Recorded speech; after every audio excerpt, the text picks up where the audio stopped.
Pemain timnas Indonesia siap untuk berlaga. Namun hanya satu yang absen di pertandingan nanti, yakni bek kiri Pratama Arhan yang terkena kartu merah lawan Vietnam. Ada beberapa opsi pengganti Arhan, ada Rio Fahmi, ada juga Haikal Al-Hafiz, dan saudara, ini adalah perkiraan formasi Indonesia melawan Thailand malam nanti dengan formasi andalan 4-2-3-1. Lalu bagi pertahanan Indonesia, 3 pemain Thailand juga perlu diwaspadai. Ada pemburu top skor yaitu Terasak Poepimai yang sudah mencetak 4 gol. Ada juga Achitpol Kererom serta Yotsa Ronburapa. Saudara, malam ini tim Indonesia U22 akan berhadapan dengan timnas Thailand untuk memperebutkan medali emas SEA Games 2023. Sepanjang turnamen, tim Indonesia tak terkalahkan dan menang meyakinkan. Strategi apa yang perlu dijalankan timnas Indonesia untuk menaklukkan kekuatan utama di Asia Tenggara itu, sekaligus memperkuat titik lemah yang bakal mereka incar. Sudah ada pengamat sepak bola Anton Sanjoyo. Bung Joy, strategi apa yang kira-kira harus diterapkan pelatih untuk melawan Thailand malam nanti ini, Bung Joy? Iya, strateginya menurut saya Indra Safri sudah menyiapkan dengan sangat baik ya. Kurniawan ada di sana juga, Bima Sakti ada di sana, dan nggak perlu takut lah lawan Thailand karena ini kan bukan Thailand yang generasi terbaik yang Thailand pernah punya yang dibawa ke SEA Games kali ini. Dan Thailand pun meskipun mereka merajai ajang SEA Games ya, mereka 16 kali kalau tidak salah sudah menjadi juara di arena ini, tapi kan SEA Games terakhir mereka nggak jadi juara, juaranya adalah Vietnam, dan Vietnam Indonesia kalahkan. Jadi dari dulu saya sering mengatakan bahwa persoalan Indonesia, baik itu di kelompok umur maupun di tim nasional yang senior, kalau berhadapan dengan Thailand adalah mental block gitu loh. Apalagi kalau kita lihat dari statistik, hampir semua statistik Indonesia kalah. Rekor pertemuan, lalu rekor di SEA Games juga 3 kali ketemu di final, Indonesia hanya menang 1 kali. Jadi kalau lihat semua dari rekor statistik Indonesia kalah. Tapi kalahnya Indonesia di berbagai ajang, terutama di SEA Games, itu juga kalahnya tipis-tipis. Hanya ada kalah sekali 5-0 sih tahun 2015. Tapi sejauh ini kalahnya tipis-tipis saja gitu loh. Jadi kalau menurut saya pada kesempatan sekarang dengan kemenangan beruntun yang diperoleh oleh Pratama Arhan dan kawan-kawan, sayang dia nggak main, harusnya sih bisa dengan percaya diri bisa mengalahkan Thailand kali ini seperti tahun 91 terakhir.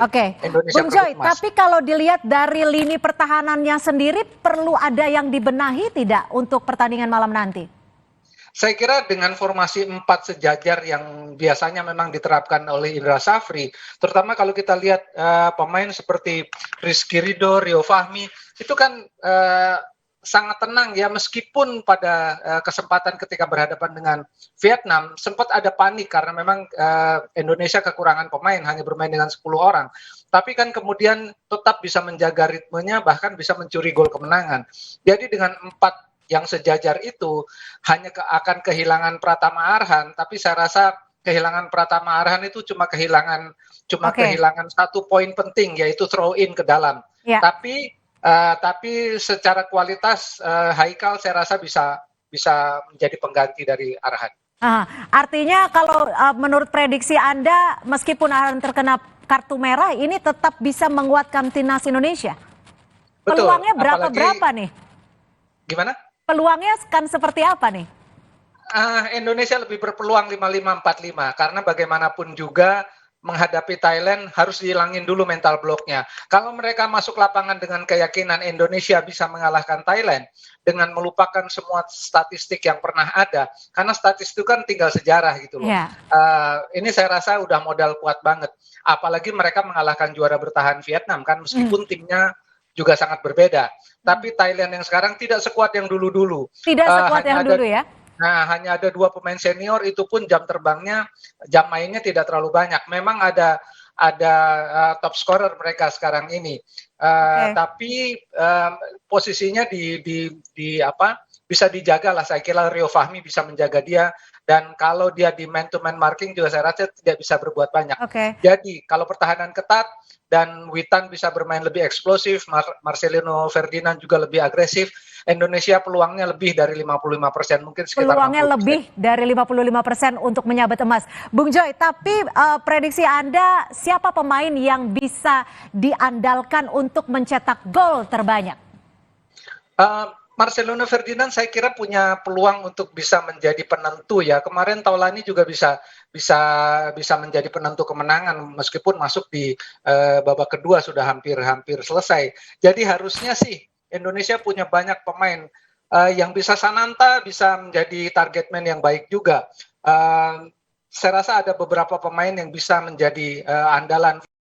Dia bisa menjadi cetak gol, mungkin bisa perusak konsentrasi dari Thailand.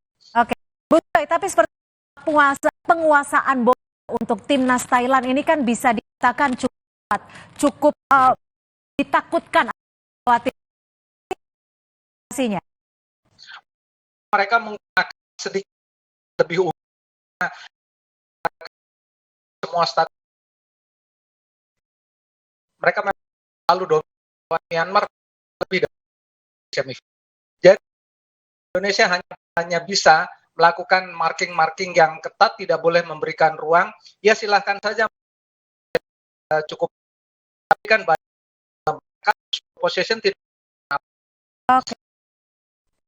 Untuk taktik seperti apa baik dari ataupun Indonesia kira-kira bentuk?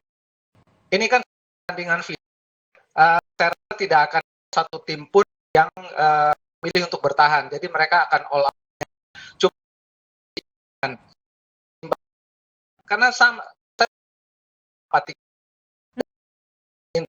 terusnya dan mereka dari bertahan ke Thailand ketika melakukan operan pendek di wilayah tidak Indonesia bisa lebih cepat melakukan. Jadi keunggulan itu yang dimanfaatkan kawan-kawan. Selain timnas Thailand firm, apa saja timnas Indonesia terhadap bermain melawan Vietnam, saya ada lumayan bagus ya, bukan lumayan, malah progres banget dari sisi mental. Dalam makan duduk mata mereka gesture tidak, jadi untuk keluar meninggalkannya sekitar kotak penalti, dan itu yang justru membuahkan gol kemenangan bagi Indonesia. Jadi dari sisi mental saya rasa, dan ini yang model Thailand yang terkejut yang kemarin yang tidak sespark biasanya ya. Mungkin generasinya sudah generasi milenial yang agak berubah. Ini Thailand juga rasanya tidak terlalu banyak berubah, tetapi memang tidak sebagus tim Thailand yang dulu-dulu, terutama yang kalau kita bicara yang senior.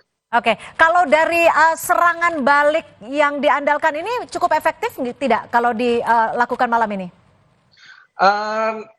Dengan pertahanan yang cukup solid, saya rasa dengan jangkar yang dipunyai oleh Indra Safri di tengah, rasanya Indonesia bisa melakukan serangan balik itu dengan baik, apalagi kalau Marcelino Ferdinand bisa bermain cukup liar dan kreatif ya di sisi kanan gitu.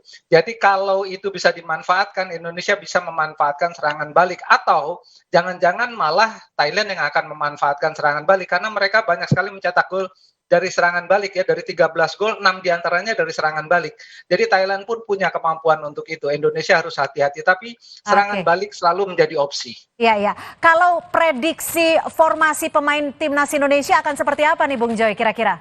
Saya rasa nggak akan 4-2-1, 4-2-3-1. Saya rasa 4-3-3, karena 4-3-3 ini menurut saya jauh lebih balance ketika bertahan dan menyerang.